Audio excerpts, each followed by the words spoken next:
ভালোবাসার কথা তো অনেকেই শুনেছেন যে ভালোবাসার উৎসর্গ করে কত কি বানায়। আজকে ঠিক এমন একটা নিদর্শন হচ্ছে এটা। মধ্যযুগের রাজা রাম প্রাণনাথ রায় হচ্ছে ভালোবেসে কৃষ্ণ এবং রাধার যে মন্দিরটা গড়ে তুলেছিল সেটাই হচ্ছে এই কান্তজির মন্দির, যেটা হচ্ছে আপনার দিনাজপুরের অনেক বিখ্যাত একটা জায়গা।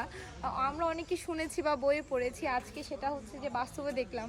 এখানে যে দেওয়ালের যে কাজটা সেটা সম্পূর্ণ টেরাকোটার একটা কাজ, যেটা হচ্ছে পোড়া মাটির কারুকাজ দিয়ে করা। পোড়া মাটিকে যে পুড়ে যে কারুকাজটা করে সেইটার একদম সুন্দর নিদর্শন হচ্ছে এটা। এখনও খুব সুন্দরভাবে অক্ষত আছে। আমাদের যে ঐতিহ্যগুলা সংস্কৃতিগুলা যুগে যুগে থাকুক, এটার প্রতি সম্মান বাড়ুক, এটার প্রতি যত্নশীল হোক, এটাই কামনা। আজকে এই মন্দিরটা এখন বাকিটা ঘুরে দেখাবো, চলেন। দিনাজপুরের কান্তজির মন্দির শুধু একটি প্রাচীন ধর্মীয় উপাসনালয় নয়, এটি বাংলার ইতিহাস, শিল্পচেতনা ও স্থাপত্য ঐতিহ্যের এক অমূল্য দলিল। প্রায় 300 শতাব্দীর আগে নির্মিত এই মন্দির আজও তার শৈল্পিক সৌন্দর্য ও ঐতিহাসিক গুরুত্ব নিয়ে দাঁড়িয়ে আছে বাংলার উত্তর জনপদের গর্ব হিসাবে।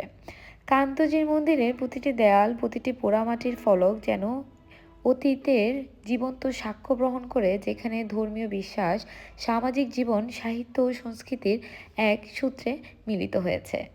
রামায়ণ, মহাভারতের কাহিনী, শ্রীকৃষ্ণের লীলা, গ্রামীণ সমাজের চিত্র ও মানব জীবনের নানা দৃশ্য একত্রে উপস্থাপন করে। এটি শুধু ধর্মীয় নয়, বরং একটি সামাজিক ইতিহাসের প্রতিফলনও বটে। 1897 সালের ভূমিকম্পে এর চূড়াগুলো ধ্বংস হয়ে গেলেও মন্দিরের মূল কাঠামো ও অলঙ্কার আজও তার অতুলনীয় নান্দনিকতায় বজায় রেখেছে, যা সময়ের বিরুদ্ধে এক নীরব সংগ্রামের প্রতীক। এই ঐতিহাসিক স্থানগুলো আমাদেরকে শেখায় ঐতিহ্য সংরক্ষণের প্রয়োজনীয়তা এবং শিল্পের মাধ্যমে সভ্যতার বিকাশ কিভাবে সম্ভব।